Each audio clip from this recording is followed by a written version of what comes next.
কেন শিল্পী হলে বা তোমার কেন ইচ্ছা হলো যে শিল্পী হবো? আমারটা তো মানে হওয়ারই ছিল একরকম, কারণ বাবা মা দুজনই শিল্পী। আমার পরিবারটাই শিল্পী পরিবার, বেড়ে উঠেছি আমি এইসবের মধ্যে, গান বাজনার ভেতর। এবং তোমার ভাইও তবলা সঙ্গীত করে। ভাই হ্যাঁ, আমার ও তো আছে, ওরও তাই, পরম্পরাতেই ওর শুরু। তুমি তো পুরোটাই সঙ্গীত কেন্দ্রিক তোমার জীবনটা, সেক্ষেত্রে কি কি বাধার ফেস করো তুমি? আসলে আমাদের বাস্তবিক জীবনে শুধু সঙ্গীত নিয়ে চলা তো তুমি জানো আমি জানি কতটা কঠিন, সেই বাধাগুলো শুনতে চাই। যদি গান লিখতে চাই কারোর জন্য, কেউ আমাকে এসে বললো একটা গান লিখে দেন, তখন তার ইচ্ছে মতো, তার খুশি মতো গান লিখতে হবে। তখন আমার ইচ্ছেটা বাধা পড়ে যায়। আমার ক্লায়েন্ট যে ছিল সে আমাকে বলেছিল যে এটা এরকম এরকম করে হবে, তো হয়েছে। এই জায়গায় এখন বাঁশি যাবে, বাঁশির জায়গার যাওয়ার, যেখানে বাঁশিটা ইউজ করব,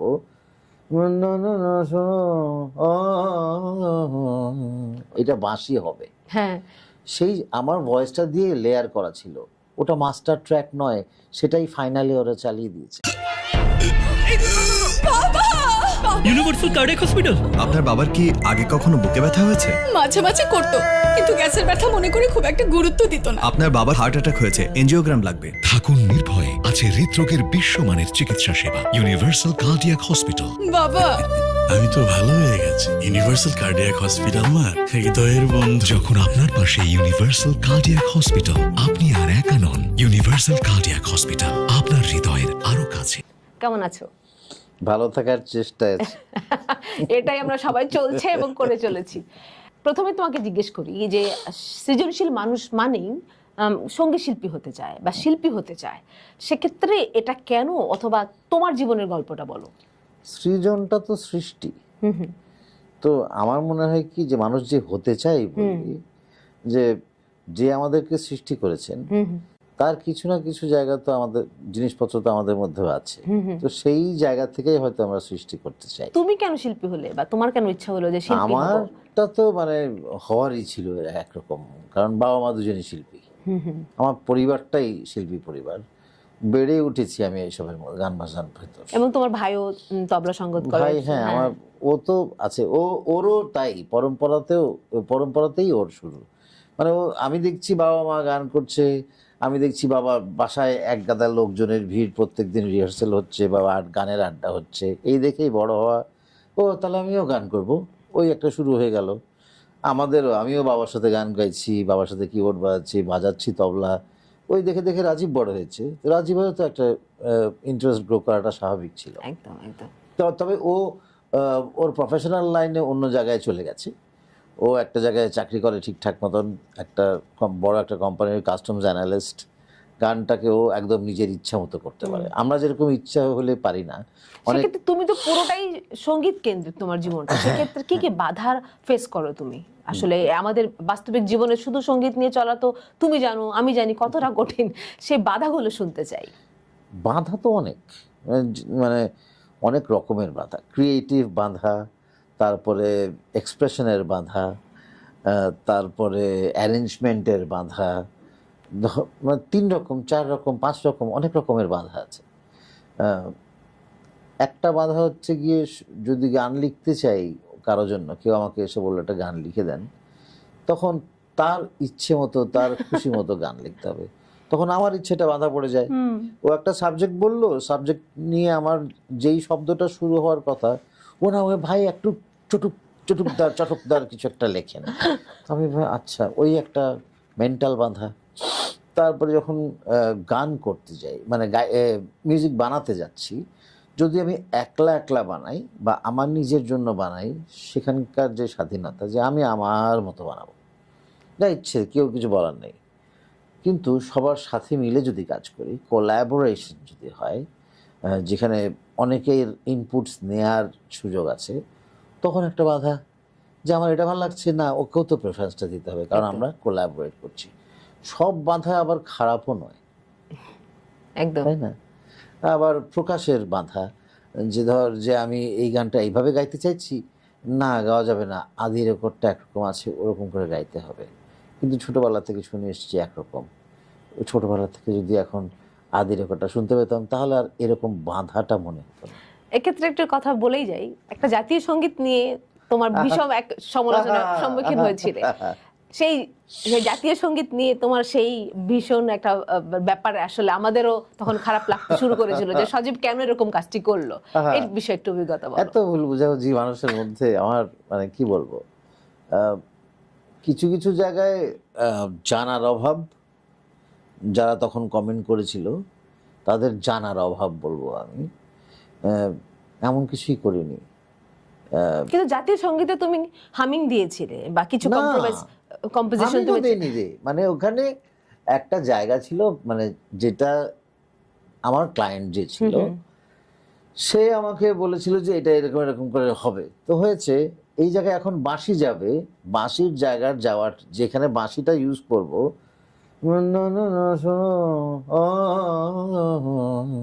এটা বাঁশি হবে, হ্যাঁ সেই আমার ভয়েসটা দিয়ে লেয়ার করা ছিল, ওটা মাস্টার ট্র্যাক নয়, সেটাই ফাইনালি ওরা চালিয়ে দিয়েছে। ও আচ্ছা আচ্ছা আচ্ছা।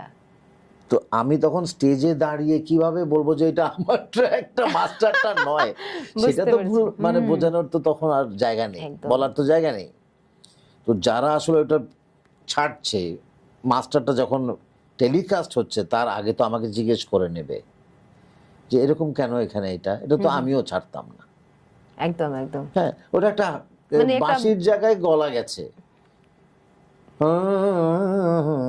আমি তোমার ওটা ছিল, সে ওই জায়গাটা যে বাঁশি যাবে সেটা আমি আরেকটা ট্র্যাকে গলা দিয়ে রেখেছিলাম মাস্টার করার আগে, বাঁশির টেক নিয়ে তারপরে বুঝতে পারছি, বাঁশির বদলে তোমার ভোকালটাই গলাটা চলে আছে। গেছে জাতীয় সঙ্গীতে, আবার আরেক জায়গায় জাতীয় ওখানে- সঙ্গীতে সুরারূপ নতুন করে হ্যাঁ, সুরারূপ। একদম বুঝতে তো হবে। আর যারাও কমেন্ট করেছিলেন তখন তারাও কিন্তু যথেষ্ট বোদ্ধা মানুষজন, তারা তো এইটুকু বুঝ না, তাদের আসলে আমাদের মধ্যে- কিন্তু পেছনের গল্প জানবার কথা না, আমার কাছে মনে হচ্ছে সজীব এটা কি করলো, কেন করলো, এটা তো করার কথা না। হ্যাঁ এটা করার কথা না। হ্যাঁ, শুধু তুই ফোন করছিলি আমাকে না না, তো? তোমাকে ফোনও করি নাই, মানে ফোন করতেও আমার দ্বিধা লাগছিল যে কারণ তুমি আসল বিপদে, চরম বিপদে না, আছো, ওই আমি সময় আসলে বলছিলাম ফোন না। দিয়ে তোমাকে আরো বিপদ করতে আরেকটা চাই। কমেন্ট হয়েছিল ওখানে, আমি নাকি ইয়ে করেছি, সুর বিকৃতি করেছি। ও মা, একটা গানের মেলোডি ঠিক আছে, তার পেছনে যখন হারমোনি যায় তখন এটা সুর কিভাবে বিকৃত হলো, যেটাকে হারমোনি বলি আমরা, হারমোনি কোনো মেলোডির সুর বিকৃত করে না। আর আবার বলছি, যেই মাস্টারটা যেই মিক্সটা সবাই শুনছে তখন কিন্তু ওটা মিক্স নয়, আমার মিক্স নয়, ওটা মাস্টারের আগের একটা ভার্সন, সেটাই যদি ওরা চালিয়ে দিয়ে থাকে ফলটা আমার কোথায়? তো একটা আবার কথাটা হচ্ছে যে বানিয়েছি তো আমি চেক করলাম না কেন? আমার তো চেক করার কথা না, ওরা আমাকে রেসপন্স করার কথা। ঠিক আছে, ওরা বলেছে হ্যাঁ ঠিক আছে, কিন্তু তুমি যখন যাকে একটা জিনিস ফাইনাল অনুষ্ঠানে প্রচার হবে, তো তুমি কি ফাইনালটাই দিবে না? তুমি হাফ ডান কেন দিলে? হাফ ডান তো দিইনি, আমার ওটা ছিল হাফ ডান একটা ভার্সন, তারপরে যে মাস্টারটা দিয়েছি সেই মাস্টারটা না ছেড়ে ওরা হাফ ডানটা ছেড়েছে, বুঝতে পেরেছি। সেই ফলটা তো আমার নয়, দুটোই আছে ওদের কাছে। তোমার একটা সমালোচনা আছে, সেটা হচ্ছে তুমি সুরে অনেক বেশি কিছু দাও, অনেক বেশি কারবাতি দাও, যে কারণে মূলটা হারিয়ে যায়। তোমার কথা বলো। সুরে বেশি কিছু দেই মানে কোন জায়গায়? মানে মনে হয় যে গানে তুমি অনেক বেশি জবরদস্ত, অনেক কিছু, অনেক অনেক ভ্যারিয়েশন আনো, অনেক কিছু আনো, যে কারণে আচ্ছা না সিম্পলিসিটিটা, গানটাকে আমি চাই, গানের পরিবর্তে গানের অনেক কিছু কারবাতি, অনেক কিছু বেশি আসে, যে কারণে গানটা হারিয়ে যায়। তোমার এই প্রসঙ্গে তোমার কিছু বলবার আছে, বা না। নিজের পক্ষে কিছু বলার আছে না? না। তুমি এটাই আমি এটাই, আমার সিম্পল গানও আছে, সিম্পল। এখন তুই যদি মনে করিস যে আমার 80% বা 70% অনেক বেশি ক্রিটিক্যাল গান আছে, probably that makes who I am, probably that makes me who তুমি আই এটা অ্যাম। বলতে চাচ্ছ তুমি জানো বলেই তুমি সেটা করো? জানি বলেও না, আমি জ্ঞানের জায়গায় আমি খুবই কম জানি, জ্ঞানের কোনো শেষ নাই, জানার কোনো আসলেই শেষ নাই, ভালো লাগে বলে করি, এটা প্রেফারেন্স। দেখি তো এটা করলে কেমন লাগে, এটা করলে মানে কেমন এটা লাগে। আর্টিস্টের ধর্মই তো এটা। হ্যাঁ, তো কারো এটা ভালো লাগবে কারো লাগবে না, তাতে আমার কোনো মাথা ব্যথা নেই, বা আমার কখনো মন খারাপ হয় না যে কেন আমাকে এরকম ক্রিটিক্যাল বলছে, কেন বুঝতে পারছে না, দরকার নেই তো সেটার। কারণ যাদের ভালো লাগছে তারা তো আমাকে ফোন করে বলছে বা ভালো লাগছে, তো সেটা তো আছে। আমি তোমার বন্ধু হিসেবে একটা কথা Flip বলি, side যে of the তোমার coin. যত, আমি তো জানি তুমি অনেক গুণী মানুষ, তোমাকে দীর্ঘদিন ধরে আমি চিনি, সেক্ষেত্রে এটা আমার আফসোসের জায়গা যে তোমার যেখানে থাকার কথা, তোমার মিউজিক ক্যালিবারিটি নিয়ে বা তোমার সঙ্গীতের জ্ঞান নিয়ে, সেখানে তুমি নাই। কেন নাই? এটা কি তুমি কোনোদিন নিজেকে প্রশ্ন করো?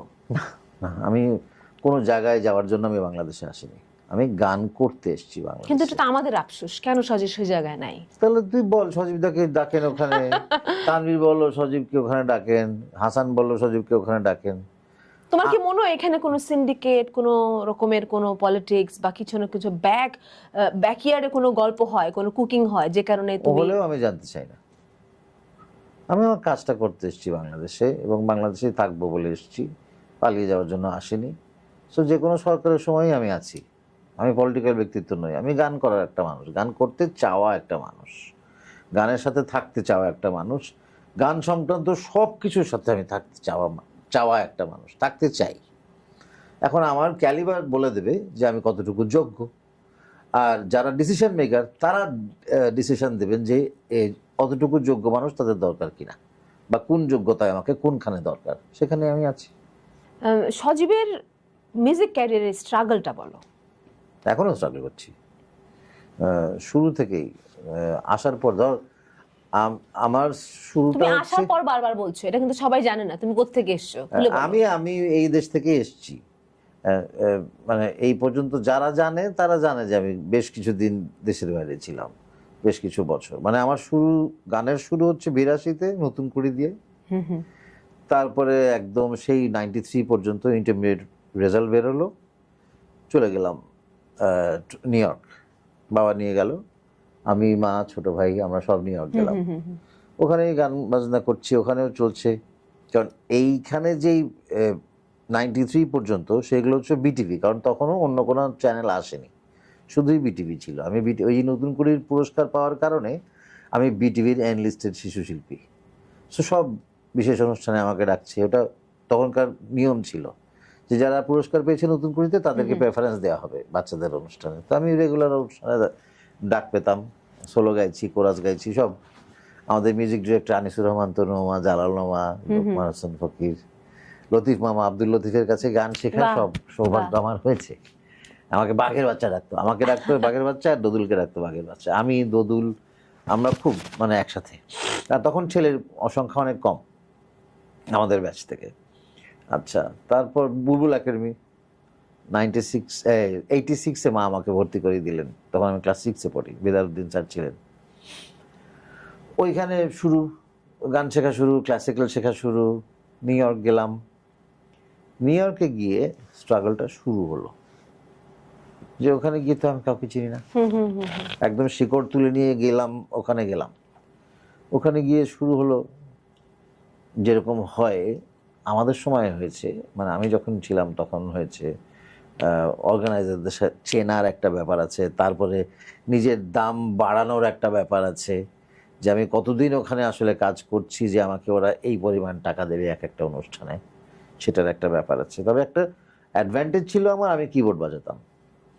সো সেই কারণে আমার কারোর সাথে রিহার্সেলও লাগতো না, অনেক গান জানতাম, টাচবোর্ড। আমি অনেক গান শুনতে পছন্দ করি, গান মনে থেকে যায়। সো ওই কিবোর্ড বাজানোটাও মানাম মামাকে দেখে ইন্সপায়ার্ড আমি, মানে মানাম মামা, তখন আমি এখন মানাম ভাইরা বলি, মাইলস স্যার আমাদের সাথে বাজাতেন। হচ্ছে টোনাটুনির একটা ক্যাসেট বেরিয়েছিল ছোটবেলায়, মনে আছে তোর? টোনাটুনির মনে আছে? একদম, হ্যাঁ। টোনাটুনির প্রথম 5টা ভলিউমে আমার গলা, আমি, শামীমা ইয়াসমিন দিবা, শম্পারেজা, শান্তা খালা মানে জাকিয়া সুলতানা শান্তা, আর তুষার, আসানুল হক তুষার, আমরা 5 জন মিলেই ওই অ্যালবামটাতে প্রথম 5টা ভলিউমে আমাদেরই গলা ছিল। বাহ, সেই প্রথম আমি 3000 টাকার চেক পেয়েছিলাম। অনেক তো সেই সময়। মানে 1986-এ আমি 3000 টাকার চেক পেয়েছি, এবং ওটা দিয়ে একটা বিএমএক্স সাইকেল কিনেছিলাম, আমার মনে আছে। হ্যাঁ, ওটা অন্যরকম একটা স্মৃতি। তো ওই যে নিউ ইয়র্কে গেলাম যখন, ওই কিবোর্ড বাজানোটা শুরু, মানাম মামা ওই তার মানে তুমি তখন শিল্পীদের সাথে সঙ্গত করো? আমি বাবার সাথে তো সঙ্গত করি, বাড়িতে তো বাবার সাথে তবলা বাজাই। আমার খালু একটা বড় ইন্সপিরেশন। আমার খালুটা অনেক আগেই মারা গেছেন, মানে খুব কম বয়সে খালু মারা গেছেন। উনি 36 বছর বয়সে কিডনি রোগে আক্রান্ত হয়ে মারা গেছেন। অসম্ভব ভালো তবলা বাজাতেন। মুস্তাফিজ দীপক ওনার নাম। মিলন কাকাদের সমসাময়িক, মিলন কাকা, দীপক খালু, মানে আমার খালু হচ্ছে দীপক খালু হচ্ছে মিতালি মুখার্জির ইমিডিয়েট বড় ভাই। আচ্ছা, বাহ। ইমিডিয়েট নয়, আরো মানে বড় ভাই আর কি। দীপক খালুরা 3 ভাই 4 বোন। তো দীপক খালু হচ্ছে আমাকে পণ্ডিত অজয় চক্রবর্তীর গানে ইন্ট্রোডিউস করেছিল। তো সেখান থেকেই সেমি ক্লাসিক্যালে ঢুকে যাওয়া, সেই ওইটাও ওই 6-7 ক্লাস 5-6-7 ওইরকম সময় যখন আমি বাফায় ক্লাসিক্যাল শিখছি। আরে এটা এরকম করে গান তো এরকম তো শুনিনি, এই নিশিনা ফুরাতে কার রাকে ঘুম ভেঙে যায়, ক্লাস 6-এ মাথা গেছে নষ্ট হয়ে। ওই সেমি ক্লাসিক্যাল চলছে তখন, নজরুল শিখছি একই সাথে বাফায়, শিপ্রা বসু শুনছি, হেমন্ত শুক্লা শুনছি, রবীন্দ্র জৈন শুনছি, এগুলো সব দীপক খালুর কালেকশন চ্যানেল। গানের ডালি থেকে ক্যাসেট রেকর্ড করে নিয়ে এসে শোনা, নতুন ক্যাসেট কপি করে নিয়ে এসে শোনা, ওটা একটা বেড়ে ওঠার স্ট্রাগল। তারপরে কাজের জায়গায় স্ট্রাগল হচ্ছে নিউ ইয়র্ক থেকে শুরু। আচ্ছা, ওই সবার সাথে বাজাতাম। তো অ্যাডভান্টেজটা আমার এরকম যে কারোর সাথে রিহার্সাল করতে হচ্ছে না, আবার আমি বলছি যে আমাকে গাইতে দিতে হবে তাহলে আমি বাজাবো, কারণ আমি তো গাই, আমি তো বাজিয়ে নই। যদি আমি কিবোর্ড প্লেয়ার হতাম তাহলে প্রফেশনালি কিবোর্ড বাজাতাম। তো আমার কিবোর্ড বাজানোটাও সবার সাথে ওই কারণে যে আমি তো গাইতে তুমি একটু পারবো, গান গাইবার সুযোগ আমি তো পাও, হ্যাঁ, গাইতে পারবো, গাওয়ার চান্সটা থাকবে। তো অর্গানাইজারদের তো সুবিধে, আরেকজন পারফর্মার পেয়ে গেল, প্লাস সবার সাথে কিবোর্ডে বাজিয়ে দিচ্ছে, এক পেমেন্টে দুই কাজ। একদম। যখন দরকার তবলাও বাজিয়ে দিচ্ছে।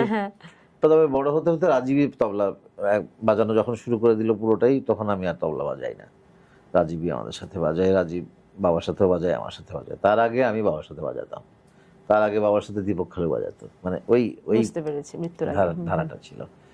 তো ওই অর্গানাইজাররা কখনো 200, কখনো 500, কখনো 1000, ওই অর্গানাইজারদের উপরে ডিপেন্ড করে চলতে হয়েছে। সেখানে বাঁধা, ওই যে বলছি না কত রকমের বাঁধা, সেটাও একটা বাঁধাটাও একটা স্ট্রাগল। তবে হ্যাঁ, মানে I enjoyed it because I actually fought for it. আমি আসলে ওটার অর্জনটা আমার নিজের, কারণ আমার শিক্ষাটা আমার নিজের, চাওয়াটা আমার নিজের। শিক্ষকটা তো সবসময় মাথার উপর থাকেন, কিন্তু আমার তো চাইতে হবে শিখতে। Universal cardiac hospital. আপনার বাবার কি আগে কখনো বুকে ব্যথা হয়েছে? মাঝে মাঝে করতো, কিন্তু গ্যাসের ব্যথা মনে করে খুব একটা গুরুত্ব দিত না। আপনার বাবার হার্ট অ্যাটাক হয়েছে, এনজিওগ্রাম লাগবে। থাকুন নির্ভয়ে, আছে হৃদরোগের বিশ্বমানের চিকিৎসা সেবা। Universal cardiac hospital. বাবা, আমি তো ভালো হয়ে গেছি। ইউনিভার্সাল কার্ডিয়াক হসপিটাল আমার হৃদয়ের বন্ধু। যখন আপনার পাশে ইউনিভার্সাল কার্ডিয়াক হসপিটাল, আপনি আর একা নন। ইউনিভার্সাল কার্ডিয়াক হসপিটাল, আপনার হৃদয়ের আরো কাছে।